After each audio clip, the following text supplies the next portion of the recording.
ሰላም ጤና ይስጥልኝ። የተወደዳችሁ የሰለዳ ሚዲያ አድማጭ ተመልካቾቻችን እንዴት ቆያችሁ?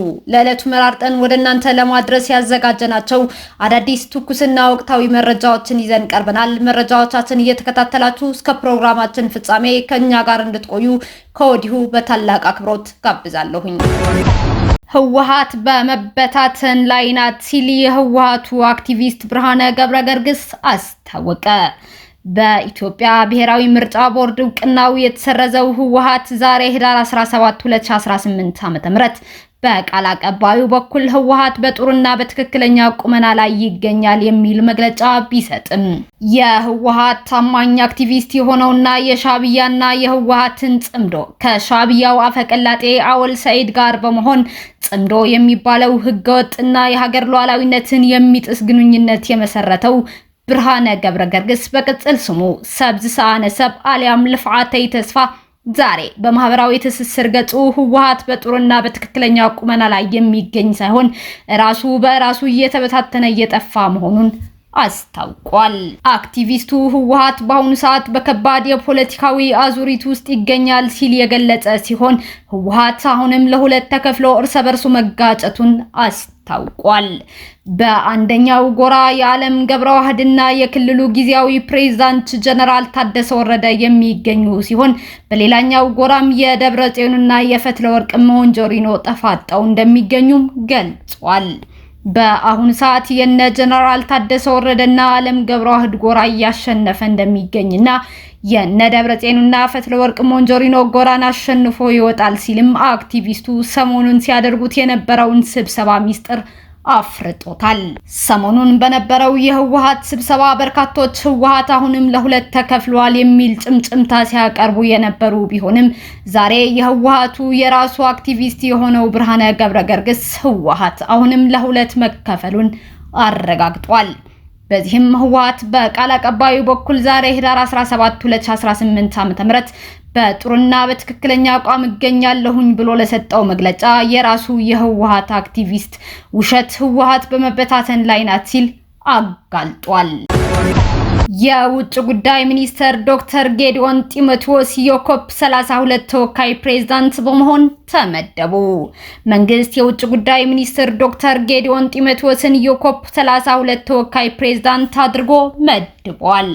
የጠቅላይ ሚኒስተር ጽህፈት ቤት እንዳስታወቀው በተባበሩት መንግስታት የአየር ንብረት ለውጥ ማዕቀፍ ኮንቬንሽን መሰረት የኢትዮጵያ የኮፕ 32 አስተናጋጅ ሀገር መሆኗን ተከትሎ የኢትዮጵያ መንግስት የውጭ ጉዳይ ሚኒስተር የሆኑትን ዶክተር ጌዲዮን ጢሞቴዎስን የኮፕ 32 ተወካይ ፕሬዝዳንት አድርጎ መመደቡን ሲገልጽ ደስታ ይሰማዋል ብሏል። ዶክተር ጌዲዮን ከሀገር ውስጥ ስራ ኃላፊዎች ከተባበሩት መንግስታት አካላትና ዓለም አቀፍ አጋሮች ጋር በመተባበር የኮፕ 32 ዝግጅትን እንደሚመሩም አስታውቋል። የኢትዮጵያ መንግስት የተባበሩት መንግስታት የአየር ንብረት ለውጥ ማዕቀፍ ኮንቬንሽን አባል ሀገራት ለኢትዮጵያ የማዘጋጀት ኃላፊነት በመስጠታቸው ምስጋናውን እያቀረበ በዶክተር ጌዲዮን ጢሞቴዎስ አስተባባሪነት ከዓለም የአየር ንብረት ጥበቃ ማህበረሰብ ጋር በቅርበት ለመስራት ዝግጁ መሆኑን ይገልጻል ብሏል። በሐዋሳ ከተማ በማርበርግ ቫይረስ የተያዘ ሰው መገኘቱን ተገለጸ።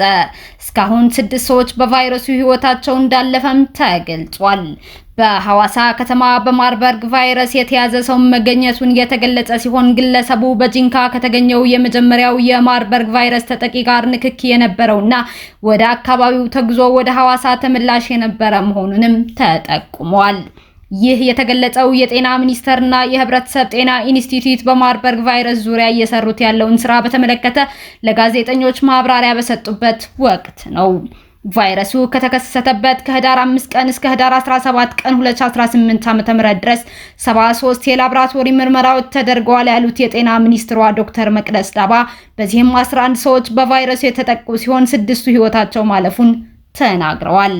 5ቱ ደግሞ በሕክምና ላይ ናቸው ተብሏል። ወረርሽኙ በተከሰተባቸው አካባቢዎች የለይቶ ማከቢያ ማዕከላትን በማቋቋምና የሰለጠነ የሰው ኃይልና አስፈላጊውን የሕክምና ግብዓት በማደራጀት ለታማሚዎች የተጠናከረ የሕክምና እርዳታ እየተሰጠ መሆኑን የገለጹት ዶክተር መቅደስ ለታማሚዎችም የተሻለ ሕክምና ለመስጠት ይቻል ዘንድ ከዚህ በፊት ወረርሽኙ ተከስቶባቸው ከነበሩ ሀገራት ጋር የልምድ ልውውጥ በማድረግና ልምድ በመቅሰም ተሞክረው ጥሩ ውጤት ያስገኙ መድኃኒቶችና ክትባቶችን ወደ ሀገር በማስገባት ለታካሚዎች ተደራሽ ለማድረግ እየተሰራ መሆኑን አስረድቷል። አዲስ የሚያዙ ሰዎች ከተገኙ የለይቶ ማቆያ ማዕከላት የሕክምና አቅርቦቶችና የሰለጠኑ ሰራተኞች ዝግጁ መሆናቸውን ያረጋገጡት የኢትዮጵያ ሕብረተሰብ ጤና ኢንስቲትዩት ዳይሬክተር ዶክተር መሳይ ኃይሉ በበኩላቸው ቫይረሱ ባልተገኘባቸው ክልሎችም ዝግጅት እየተደረገ ነው ብለዋል። በአውሮፕላን ማረፊያዎች በድንበር ቦታዎችና በሌሎች የመግቢያና የመውጫ ቦታዎችም ላይ ምርመራው መጠናከሩን ተናግረዋል። ማህበረሰቡ የበሽታውን ምልክቶች የሚያሳይ ማንኛውም ሰው በሚመለከትበት ወቅት በአቅራቢያው በሚገኝ የጤና ተቋም ሪፖርት ማድረግ አሊያም በ8335 እና 952 ነፃ የስልክ መስመሮች ጥቆማ መስጠት የሚቻል ሲሆን ስለ በሽታው ተጨማሪ መረጃ እንዲሁም የምክር አገልግሎት ለማግኘትም እነዚህን የነፃ የስልክ መስመሮችን መጠቀም እንደሚቻል ከጤና ሚኒስቴር የተገኘው መረጃ ያመለክታል። ጎረቤት ሀገር ሶማሊያ የዝናብ መጠን መቀነስን ተከትሎ በሚሊዮን የሚቆጠሩ ሰዎች ለረሃብ እየተጋለጡ በመሆናቸው የድርቅ አደጋ አወጀች። የሶማሊያ ፌዴራል መንግስት የድርቅ ድንገተኛ አደጋን በይፋ በማወጅ በሰሜን በመካከለኛውና በደቡብ ክልሎች ሁኔታዎች እየተባባሱ በመጡበት ወቅት ለተባበሩት መንግስታት የእርዳታ ድርጅት የማስተባበሪያ ጽሕፈት ቤት ኦቻ አስቸኳይ ዓለም አቀፍ እርዳታ እንዲደረግለት ጠይቋል። ፑንትላንድ በጣም ከተጎዳ አካባቢዎች አንዷ ስትሆን ባለስልጣናት ወደ 1 ሚሊዮን የሚጠጉ ሰዎች ድጋፍ እንደሚያስፈልጋቸው እንዲሁም 130,000 ሰዎች አፋጣኝ የህይወት አድን የሚያስፈልጋቸው ዜጎች እንዳሉ ይገመታል ብለዋል። የተባበሩት መንግስታት ድርጅት በዚህ ወር መጀመሪያ ላይ ወደ ባሪና ኑጋሊያ ክልሎች ባደረገው ጉዞ ማህበረሰቦች በአጣዳፊ የውሃና የምግብ እጥረት እየተቸገሩ መሆኑን እንዲሁም በነዋሪዎቹ የሚቀጥሉት ወራት ጥፋት ሊፈጠር እንደሚችልም ጠንቅቋል።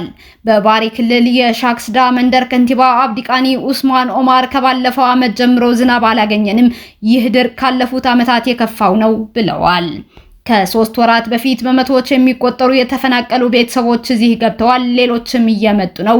አዲስ የመጡት አብዛኞቹ ሴቶችና ህፃናት ሲሆኑ ወንዶቹ ምግብና ውሃ ፍለጋ ወደ ኢትዮጵያ እየሄዱ ነው ሲሉም አክለው ገልጸዋል። መንደሩ እነሱን ለመደገፍ አቅም እንደሌለው ጨምረው ገልጸው ተቀባይ ማህበረሰቦች እንኳ የውሃና የምግብ እርዳታ እንደሚያስፈልጋቸውም ከንቲባው ገልጸዋል። የተባበሩት መንግስታት የምግብና ግብርና ድርጅት ፋኦ እንዳስታወቀው ደረቅና ሞቃታማ ሁኔታዎች በአብዛኞቹ የሀገሪቱ ክፍሎች በተለይም በማዕከላዊና ሰሜናዊ ክልሎች እንደሚቀጥሉ ይጠበቃል ሲል ያስጠነቀቀ ሲሆን አስቸኳይ እርዳታ እንዲደረግም አሳስቧል።